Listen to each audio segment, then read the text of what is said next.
All right. Is everybody live and recording? Rolling. Yep. Okay. I'm good. And 3, 2, 1, mark.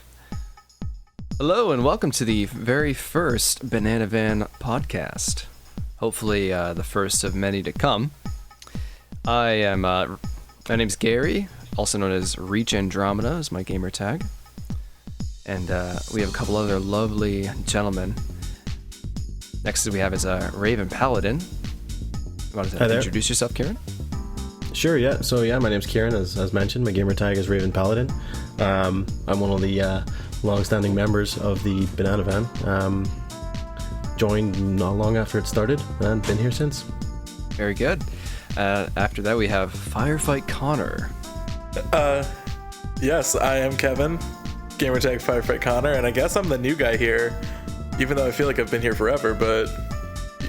You've been here a while, man. You guys have been here much, much longer. Not that much longer. Well, I joined at House of Wolves, essentially, about a month into that. So it's only been maybe 6 months, but you guys make it feel forever.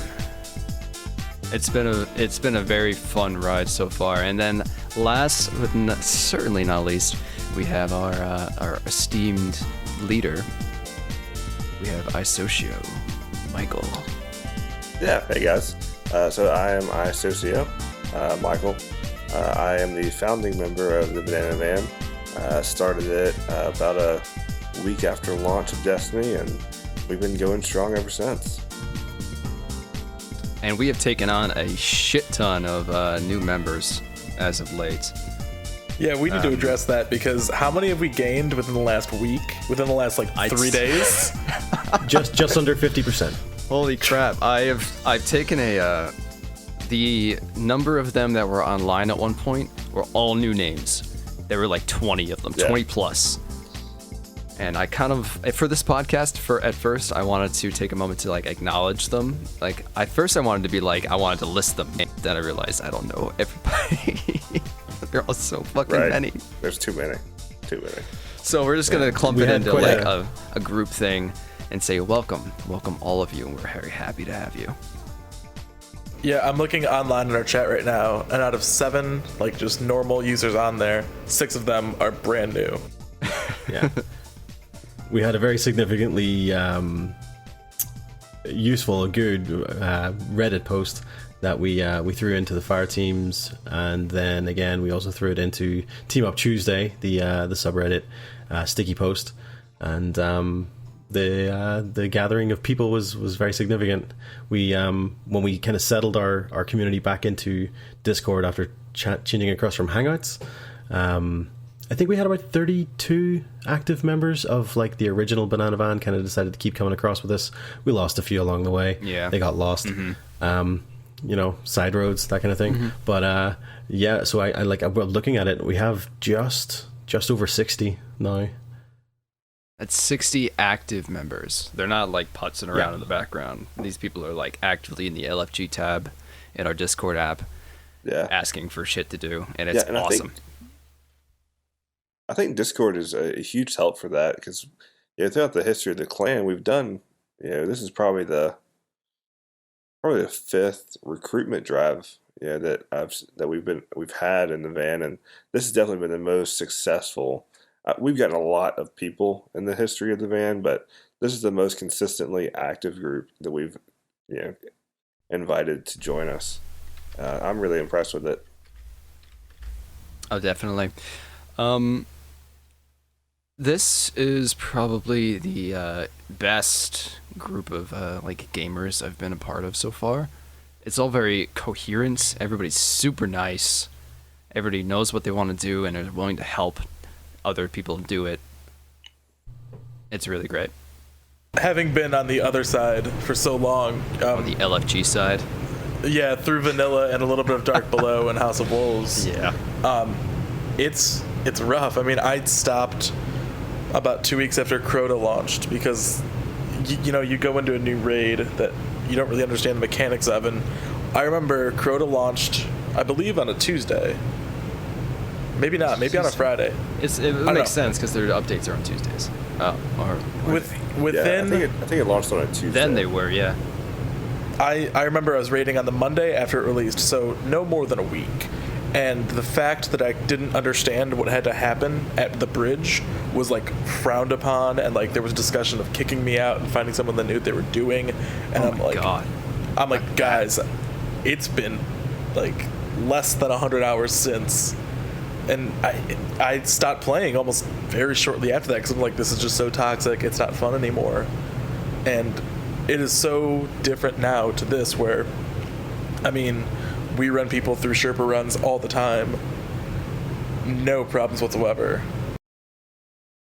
Yeah, you know, when I first started the van, that was my big deal. Is I was trying to do Atheon, and I went through. I was kind of a wuss about it. I went through one LFG group, and that's the only LFG group I've ever gone, and that was enough. And so me and a couple of the other founding members were just like, this isn't worth it. Like, I like Destiny, but I'm not putting up with all of this. So then I had the bright idea. I was like, well, let's start a clan. I mean, if we can get a couple people together, then I think we can make this work. And for me, the biggest thing about if I'm going to play with people, I don't want them to suck. Like, as people, I don't care if they're bad at playing, because that's why I started the clan, because I suck at it. Mm-hmm. But yeah, I don't want them to be just suck at people. And so that was the huge thing of it. And luckily, I mean, we've had great turnout. I mean, everyone that has joined, for the most part, has really gone with the initial idea that started the clan, and that we're all working adults, and we just want to have fun with the game. We don't want any stress or drama or whiny kids playing with us that are just going to yell all the time. Yeah, and absolutely. That 18 plus requirement, as kind of almost negative as that sounds to have that kind of cutoff as far as age, I feel like it's helped a lot as far as recruiting people who are able to handle certain things mentally. The fact that we need to take into account that we have a lot of jobs, we're going to school, we're doing this, that. We all have our outside lives apart from the gaming community, but once we're here, we're willing to help for whatever. We'll do it. Exactly, the people who are like-minded to us. Mm-hmm. Yeah, and we've been really lucky with that. I really can't get over how well it's worked.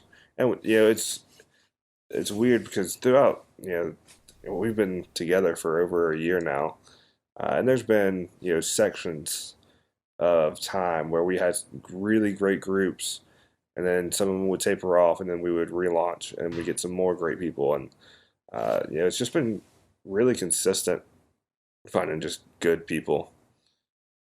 It's been good. We're at 60 plus members, and from what I understand, the Reddit recruiting post we have up is breaking even more. Like, it's not stopping. It's actually changed from the Reddit post, because the Reddit post dropped on Tuesday. Today is now Thursday. We're running into Friday morning as we're recording this. Yep. What has happened is, and I got this info from a new member, actually two new members who joined recently.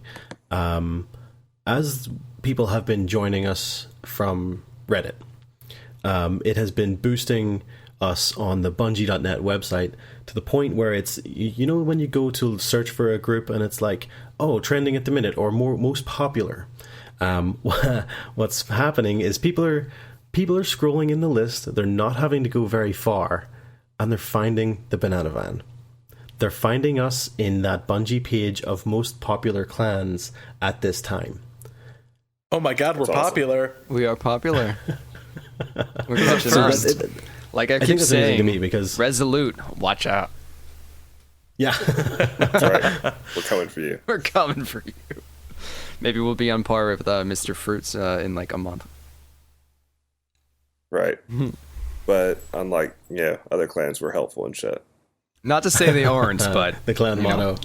If you're new and you're not used to, say if you're coming in for the Dark Below and you're overwhelmed by things and you're kind of curious about Vaulted Glass and you've heard about the cheesing of Crota, we'll help you. Yeah, it's good times. I really enjoyed going back to the. I love the vaults. Atheon is so much fun.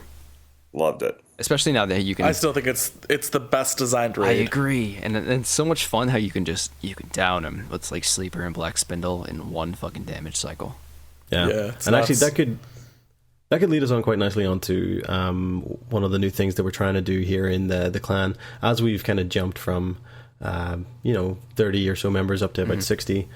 Which I think is roughly our high point. We used to have in and around 60 active members after one or two of the other recruitment drives that we tried. We're trying to build more of a community again, trying to make this a little bit more active, keeping it active. So we've started the Banana Van raid races. And this week, running all the way through until January 5th, I believe, it's the Itheon, the Vault of Glass normal mode raid race, and involved in that is basically you get 5 attempts in your team of 6, and you stick with your team of 6, you stick with your fire team, and that team of 6 then have the ability to try 5 times to complete the raid with no wipes, and the fastest time then wins. At the moment we don't have a prize. We did originally have a prize, an entry fee, which would give you a payout, but we're going to hold that off until people start to get a little bit more competitive. Got rid of the cash money. Oh no. That's fine. This is not our first competition, and I mean, I'm still bitter about our Kingsfall race where we had 3 teams going, but one kind of slowly slipped into the night. But like Ciaran, I don't feel comfortable discussing this with you because you're the enemy. I don't feel comfortable talking to you either, Kevin. To be honest, you and the Rain Bros, and to be honest, you also have another member of the night shift. Fuck is Rain Bros? That's right. We're the Rain Bros. The Rain Bros. Is that like a play on Rain Blows from like the Titan gauntlets? No, that hurts, Gary. We've because it arranges your gamer tags in alphabetical order in orbit, so we would arrange it where Aaron, AJA, would be first, obviously, and be red. I would be second, orange, yellow, green, blue, purple, and have shaders according. That's clever. That's so cute. They're color coded, Ciaran. It helps. Is adorable. It helps our slower members identify who they're working with. Do you think that'll help you at Golgoroth or the Sisters? Or the jumping puzzle with the I heard with the dick Golgoroth walls? was colorblind. Golgoroth is colorblind. He doesn't have eyes. He doesn't see that shit. I heard that. If he is colorblind, that's probably helping me because I'm wearing bright orange with immolation fists on usually, so it's not a great look. Well, so long as you can nail him in the stomach, man, then you're good. Exactly. Well, Golgoroth will be the big challenge next week, but this week we had War Priest challenge, and we totally should address that this. That is an excellent this is big. segue into the challenge mode of Destiny, the War Priest, which was released on Tuesday. Shockingly enough, that was not announced. They just, here you go. There it is. Have fun. So, the community response. So, has anyone here... Go ahead. Everyone's here has done it, right? Everyone here has done it? Yes. Gary and I have. Have you done it, Mike? Yeah, I did do it. Okay, right. Cool. So we can speak candidly and non-spoilery. Right. So if anybody who has, fuck it, it's the same goddamn fight. It's not spoilers. Nothing's changed. Yeah, no, nothing changed at all. It's the response from the community has been vastly disappointed. People were expecting something different, something new mechanics. People were saying they were hoping that once you beat Golgoroth, he might get sucked into the giant orb that's hovering above him and pop out again as a taken version of himself. That might have been too much to ask for. I definitely think so. But, like the whole thing of looking for a new mechanic in a challenge mode, and the salt that was in the community for the first few hours after this had been released. Dead Sea salty. So salty. Dead Sea salty. That's exactly what I was going to say. Now, the thing about challenge mode, it's not to make it harder, it's to challenge you to do it differently. Well, I think the big thing is that it's not necessarily... I mean, the first groups that were doing this were doing it accidentally.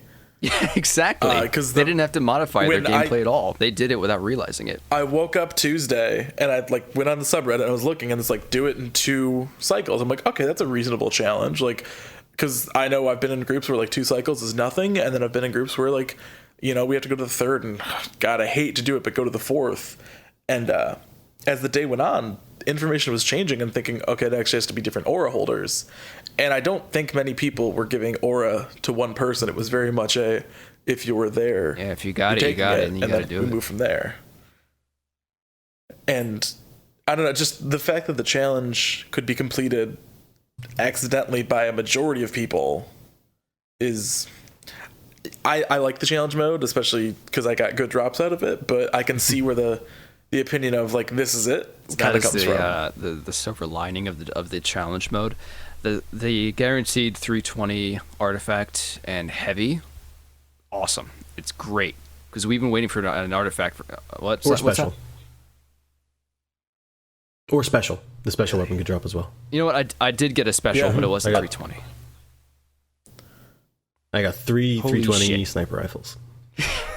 That's going right into plan I now have C. my 1,000-yard stare at 320, and then I also have a 320 raid machine gun and rocket launcher. Ditto, me too. Yeah. I'm moving on up. But I went up 3 light levels this week alone because of challenge mode. For a large amount of the community, though, it wasn't about the drops. It wasn't about the loot. It was about being quote-unquote challenged in a different way. And like we covered, it's the same exact fight. Like Holtzman said in the Planet Destiny podcast, his initial reactions to it, nothing changed. They didn't even realize they were completing the challenge. He had to actually go back and look at the footage and realize that, oh shit, he's fighting, he's shooting his gun slightly faster than he was before.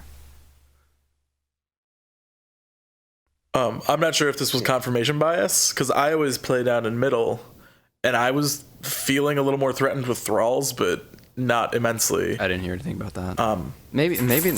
So I'm not sure the ads if we were getting more ads there, but maybe. Yeah. That's very. It definitely wasn't something that I noticed. I play middle as well, and it can get a little sweaty in there with all the thrall, and if you're not paying attention to your corners, yes, they can sneak up on you. Now, I don't know if I noticed more or less. I do think that whenever I switched off my Titan and went Hunter, I did wipe us a few times. Gary, you can confirm. So it's like the start of the challenge. Maybe it did it's become customary a point now where for there was, Ciaran to just wipe. Yeah. Well, Oops, Guardian you're a now. brave soul for going middle with Hunter, because I won't even do middle Hunter. I go top. I'm like, someone else handle it. I've done it twice this week. You guys can handle it once, because I feel so squishy as my Hunter just because the way I have it built. And I couldn't do it without Flame Shield or Force Barrier. I love playing on the top. It's so much fun. And you guys are all like... Giggity? Yeah, phrasing. And you guys are all like struggling on the bottom to maintain control. You know? Sexual reference? Alright, never mind. But I enjoy bottom a lot. Sexual reference again. Because I know the way a lot of people play it is kind of hang out near the plate, and you just get sexual reference railed by the War Priest with his that gun. Downright fucked. You get screwed.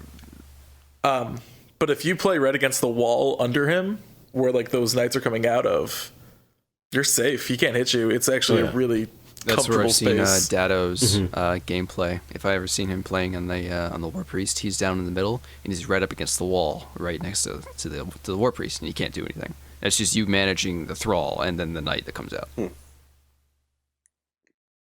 Exactly. That's a good idea. Very good idea. So I guess what we could move on to from challenge mode is kind of moving from PvE and move across into a bit of PvP. I know, Gary, you had an idea there. The sweatiness. Yeah, I got a couple ideas. So we're going to address the state of the current PvP meta. The PvP meta being pulses, snipers, and shotguns. Particularly the fast-firing pulses, a la Hawksaw. And Wait, you're saying Thorn isn't good? Hey, I went up against the Thorn just last night, and I have to say the guy year one pissed me off. Using a Thorn, put it down. Year one's over. I was upset. I was. He was on. I'll he was on admit it. tilt. I was a bad person and used Thorn for my hand cannon kills for the Shaxx quest line. I didn't feel good about it, but I got it done in 3 matches. I don't think I got that far into the Shaxx quest line to get there. I think I would use my my Byronic Hero. It has Luck in the Chamber and Outlaw. Well, hopefully after this December update, things like hand cannons will be slightly more viable again back in PvP. But not too viable. Don't go not too viable. Yeah, don't go No. crazy. Definitely I said it earlier. Bungie does not nerf with subtlety. No, they don't. You fucking They decide feel this it. is too strong. Now this is weak. Like Yeah, our Lyudmila pulse rifles might not be Yes. as fun as they are. They definitely won't be. I don't think I'll be able to two-burst people with my Headseeker Ludmilla anymore. Because well, I definitely. Go ahead, Gary. I was gonna say it's well known that I like going against the grain of the meta, and I feel that right now the meta is the fast-firing, low-impact pulse rifles. And I back in Trials Year 1, my first reward was the Messenger. I loved that weapon. I fucking used it all the time. That was my Thorn counter. And now we have the Lyudmila, and that's the closest I'm gonna get to that archetype of weapon without going for like a random drop spare change, which could have shitty rolls. It's just not worth it. So we go for the gunsmith rolls, and now that might be going away. That might be going away in its effectiveness, and the light impact pulse rifles might not be taking as big a hit. And I'm a little. Well, Bungie definitely gave them their last final hurrah this week, since the gunsmith roll came out with a Suros PDX with what was it, Headhunter. Oh my god, that fucking roll! It's so broken. I have been killed more by that this week than I think every other gun combined. I got two bursted by that I've seen it in a everywhere Rumble today. It is, and I didn't have one, unfortunately. I wish I did, because I would be exploiting that to its fullest, but that gun is providing a real challenge to me in Crucible as a scout rifle user. Yeah. This weekend in Trials, I predict we'll have a lot of the Suros PDX, the gunsmith roll. Speaking of Trials, it's going to be dropping in 50 minutes. 50? Oh, wait, doesn't it drop at like 10 a.m. Pacific or some shit like that? What am I talking about? It's whenever it disappears. It disappears at midnight. My apologies, or not midnight, reset. Sorry. That's all right. We'll scratch that from the recording. Well, they're gonna leave it in. Yeah, I'll probably leave it in. Let's leave it in. It'll be your real Ciaran shame. fucked up. Well, I know Xur is showing up shortly, which is exciting, but I don't think he'll have any new goodies for us, because I think Bungie announced today that the new weapons and armor weren't released with this maintenance today. No, they'll be put in the patch tomorrow, as far as I know. And speaking of the patch, we still haven't seen the update preview for what's happening tomorrow, but we have been told with very little kind of clarity as to what exactly is happening, that not only are our solar brothers, the Sunbreakers, getting some sort of not only are they getting some sort of nerf/buff, they haven't told us which. Obviously it's going to be a nerf, because I don't think there's a way to buff them. No. But not only those, but God. our strikers and defenders are also being changed. Now, I really just think Sunbreakers are just going to be given firebolts. Why they gotta shit on my Sunbreaker? dude.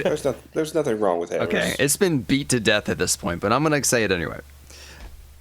27 seconds of super just to fucking run him on the map. Come on. To be honest, that's reduced every single time you throw a hammer. You can't run 27 seconds. But whenever you and throw a actually hammer, you use get your 6 super. kills. It's fucking broken. Well, just for the sake of clarity, should we name what class we consider our main? All right. Because I think we might be leaning one way. Because I'm a Titan, have been from the start. I have been I'm a Titan. I'm a hunter from the start. I've been very, very into Night Stalker. And I have my own gripes about that class, but we'll get into that later. Here's the thing about me. Year 1, started a hunter. I didn't create anything but hunter until I had already finished Crota. And then I created a Warlock. I had 2 hunters, actually. I had 2 hunters that I ran, and then I created a Warlock and then a Titan. By the time Taken King came around, the 2 gentlemen from the clan that I was running with, Colton and Mike, German Mike, when we started, we were doing the story mode for Taken King. I switched to Titan for that group. And Titan has been my main for TTK. It just has been, although I will never lose my love for my hunter. Was that the appeal for Sunbreaker for a really viable offensive class? Because I know that was my biggest excited moment for They are Taken the King. most viable attacking class. They're Absolutely. At the moment, they're just they can, for their movement, the speed that you can move with Titan skating, the hammer itself being as powerful as it is, the ability to max your armor. It's just maxing your armor with the lowest impact to your speed because you can Titan skate. It's just fucking silly. It is silly. Oh my god. It's It beautiful. is You beautiful shut as up. well. It's silly and beautiful all at the same time. It is fun as shit to play. That was my second character. No, it might have been, I don't remember which character, but the last Iron Banner that came by, I got my hunter. I got him everything that he needed, and then I went at some point to the Titan. And holy shit, did everything become oh my god, so much easier. Like, you could just demolish the entire opposing team in an instant. And you can't do that on a hunter. You have to play back, you have to assess your target, you have to be tactical. A hunter, a Titan, you could just fucking run in, pop your hammers, and they run. They run, and you slap them as they're running. You slap them in the ass and say, "Don't you fucking run. You face my hammer."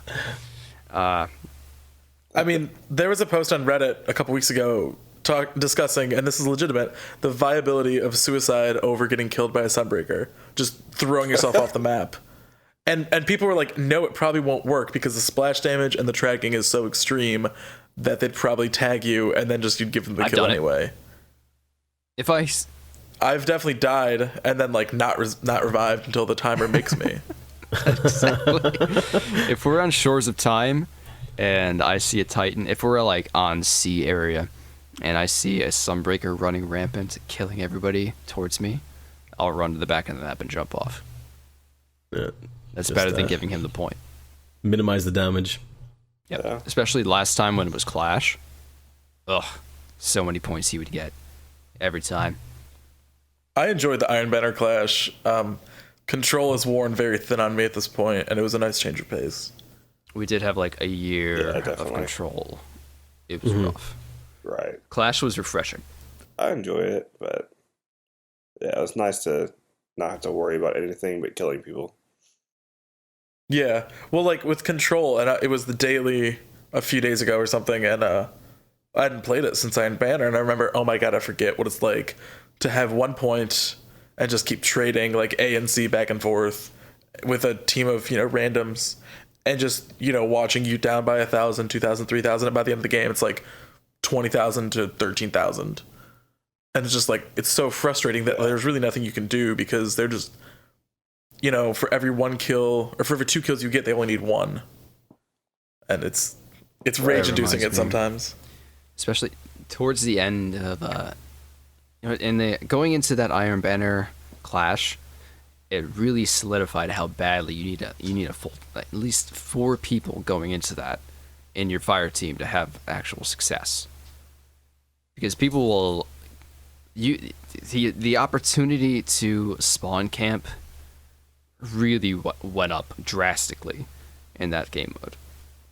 You would spawn and then die, and especially towards the end of the match, you would find your warlocks popping their storm trance, your sunbreakers doing their thing, and the night stalkers tethering just where you would spawn. And a good team can really manipulate where people are spawning and control kills and obliterate. And that was really noticeable in that particular game mode.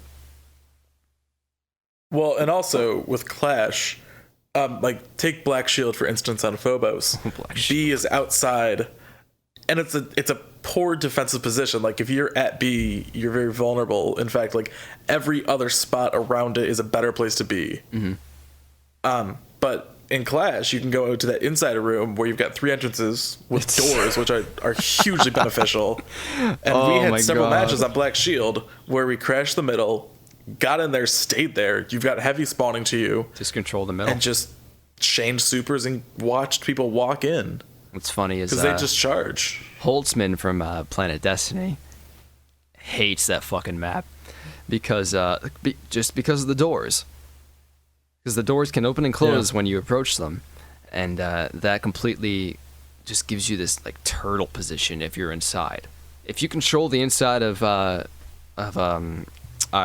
map, I forget. If you control that Black map, Shield. Yeah, Black Shield. Thank you. If you control the inside of that while you're in Clash, you win. That's it. Because they'll keep funneling themselves into you through those doorways, and you can change supers, you can throw grenades. The new grenades, that way they spread out, just completely obliterates anything that walks through them. Yeah, 100%. I agree with that. And that's probably a good segue into our next topic. What weapons might be the most effective after the December update of the of Destiny? The PvP meta. What will be the best in December after the update? Well, clearly Vex Mythoclast. I can only hope. I kind of want to answer this. In a hopeful manner, as things like the Vex Mythoclast, they're never going to come back. Unfortunately, they've been nerfed so hard that they're now a broken gun, and I'm gone. Shit, he cut out. Ciaran. The Canadian internet. Well, I personally know the second we get he'll come back. These new weapons back, I'm going to be using Mida, because that was my go-to year 1 weapon, and it is just such a satisfying weapon to use in PvP with the added movement and the hair trigger. It's awesome. It's a very normal feeling exotic, but it feels so good. It's a very comfortable exotic. I will agree with that. Go ahead, Mike. Yeah, I just recently tried Mina after Gary suggested it, and I was a big fan. And I'm terrible at PvP, but it really helped to get the jump on people. That's my biggest thing, is if I don't see them decently amount of time first, then I'm just dead. But Mina really helps with that.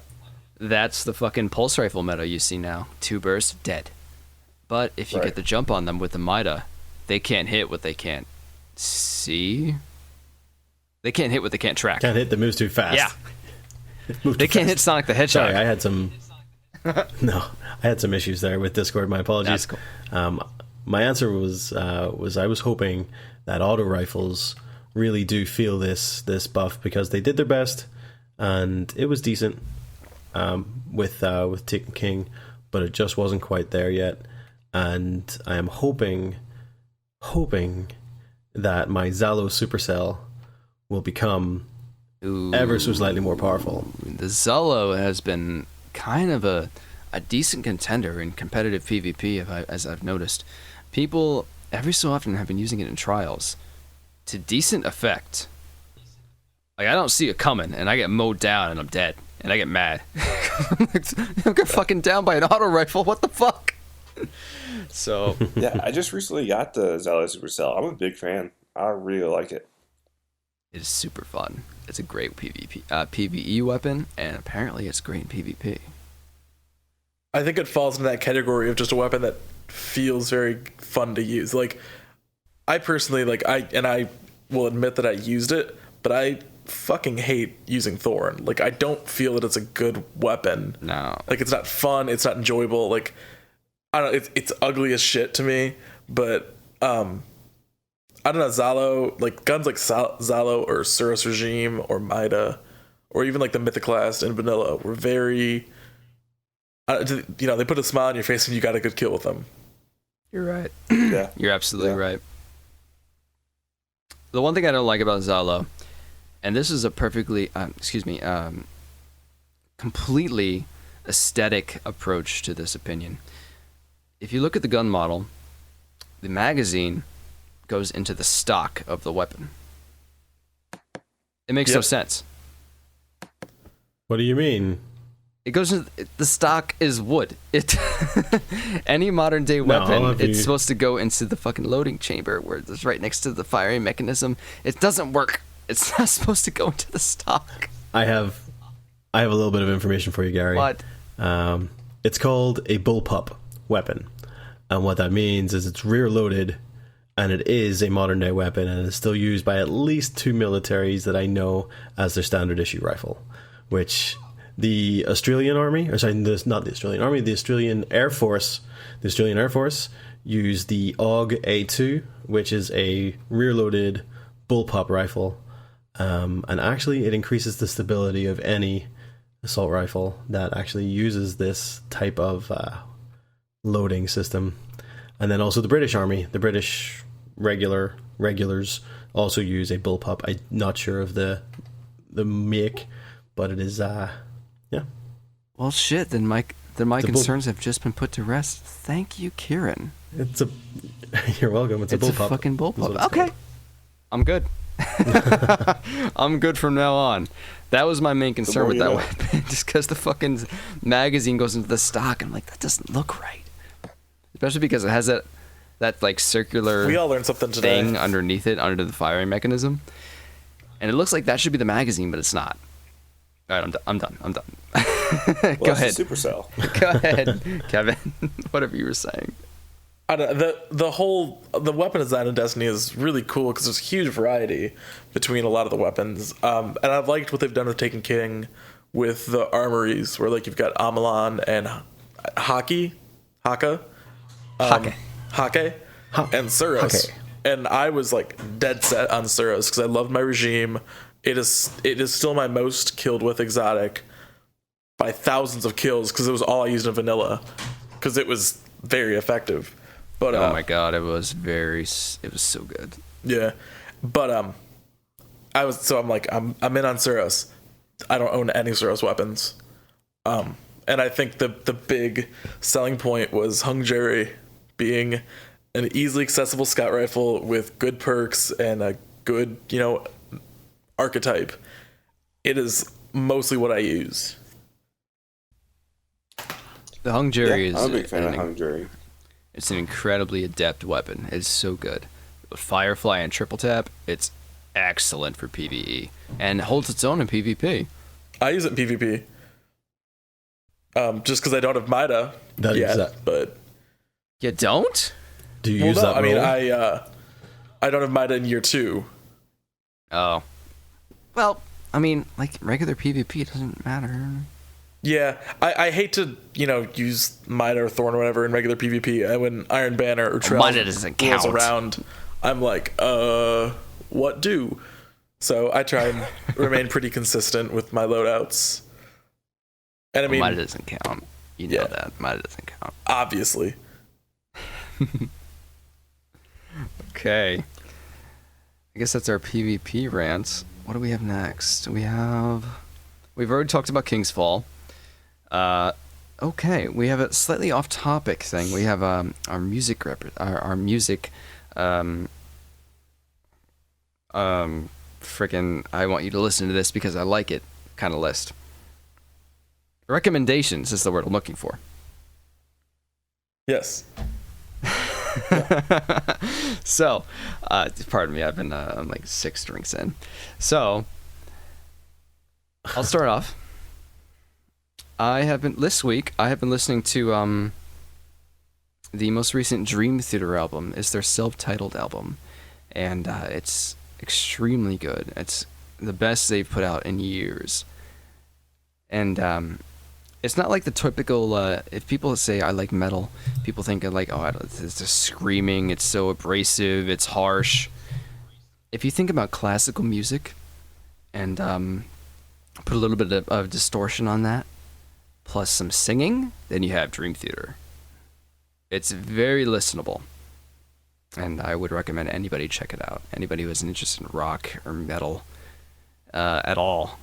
Anything that's, if you like listening to something more aggressive during your gameplay, like I do, then check it out. Absolutely, check it out. I think I'll go next. Mine's a little strange. I definitely differ with my music quite. What's the word? I go from one thing like classical music.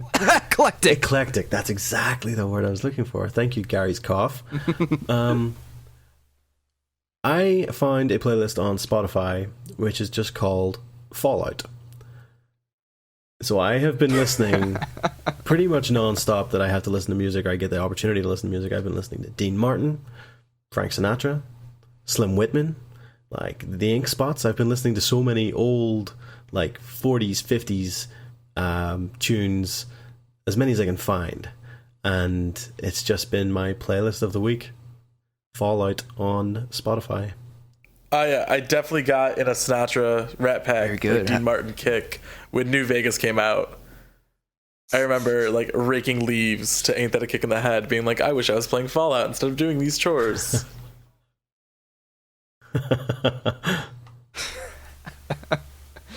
Oh, So, Frank Sinatra. On that kind of topic, have y'all? I've been listening to a lot of Postmodern Jukebox. Have you heard of these guys? I have not. No. So Tell me more. They take modern songs and they sing them in the kind of Rat Pack style, and it is beautiful. Rat Pack. I'm not familiar with the Rat Pack. Tell me what that is. Like Frank Sinatra, yeah, that style of music. They sing modern kind songs. Of modern kind of jazz kind of feel, cool, collective. Right, like they'll take the top 40 hits, but they'll sing it in that 40s kind of style. And it's just beautiful. As much as I'd love to So give a sample of each of our musical tastes right now, I feel like copyright laws would kind of slap us in the ass if this were to get popular. We're gonna refrain from that from now on. You all have Google and the internet. Look it up. We're giving you the tools. We'll put some Dream links Theater, in the, Fallout playlist, Frank Sinatra. Do it. And I've been listening. This is more of this month, and it's a couple months old, but it's a group called Big Grams, and it's Fantagram, which is an alternative band, and Big Boy from Outkast, and they did an album together, so Big Grams, and it's very. I mean, it's alternative with rap in it, so it's a much different than Rat Pack style. But So it's like Linkin Park. definitely not. I have to reconsider my tastes now if that's the case. But I've really been enjoying that album, and then also. Uh-oh. Oh no. Well, I think even your singing could be considered copyright. Either that or just pure. I only said like 10 words. Awful. No, it was falsetto. You shut up. And finally, I revisited Blondie this week. I don't know why, but like I was just jamming out, playing Destiny to Heart of Glass, and it was just a great like smile on my face, like walking around the Cosmodrome, kicking ass. If we're talking about classic rock, I would suggest some Kiss, some Detroit Rock City. Huh? I live that life. You live that life. Yeah. Or Alanis Morissette. I think she could be considered classic rock by now. Oh God. You ought to know kind of stuff. As Triple Wreck would say, definitely not. Definitely not. Definitely not. Shut your face. I would put Alanis Morissette in the genre of aggressive women of the 90s. Aggressive women of the 90s. Wow. I love it. Isn't it ironic? So that will take us into our outro of this, like, what we meant to be a half-hour long podcast. It turned into a 52-minute podcast. It happens. So, once again, I am Gary, aka ReachAndromeda, and I can be reached at the Discord app, as many of the clan members have seen. I can also be found on Facebook. And I won't give my last name, but if you really want to know, people on Discord can ask me. I have a Tumblr account too. I don't really think that's relevant. It really isn't. There's lots of weird shit on there, so I'm not going to navigate people there. So, Ciaran, take the helm. I try to keep it a little bit more not Tumblr, not Gary with my social media. I'm going to make a Twitter. You fucking wait. But I keep myself kind of to Twitter, and I also, so if you want to find me on Twitter, it's Raven_Paladin. And using that, I also then can get you linked across to my Twitch, which is more of a, it's a hobby project at the moment. Oh, I have Twitch too! ReachAndromeda, same name. So, the Twitch is more of kind of a hobby project. It's good. You get to see a lot of the gameplay with the Banana Van at the times that we're all playing. And I also play a couple of other games apart from Destiny, but it's definitely mainly Destiny. But that is just RavenPaladin. So twitch.tv/RavenPaladin. And yeah, I'm on there mostly late nights. And go ahead, Connor. So I'm on Twitter @MintyFreshKevin. If you go follow me, you can see what beers I'm checking into and like what company I'm angry at. Today was the score. It's a long story why I have that tag, but I'm never going to get rid of it now. Yeah, I love it. But go follow me there, and I'll. You can just see me being upset at the world or drinking. It's worlds more entertaining than my. I'm gonna make a Twitter too. It'll probably be the same fucking name. And you're gonna delete that Tumblr. Twitch.tv/ReachAndromeda. You go fucking follow it. All right, go ahead, iSocio. Unfortunately, Michael's feed cut out around the end of the podcast a couple minutes ago, so we're gonna put his information in the description below. Bit of a rookie mistake, but we'll fix it next time. Won't happen again. Thank you for your patience. Okay, so that was the very first, and hopefully again many to come, Banana Van podcast. Been super fun. I've been glad to speak with all of you. Once again, I am ReachAndromeda. That was RavenPaladin, iSocio, and firefightCONNOR. Tune in next time. And for Banana Van podcast, that's a wipe. Hey. That's a fucking wipe. All right. Take it easy, guys. We'll see you next time.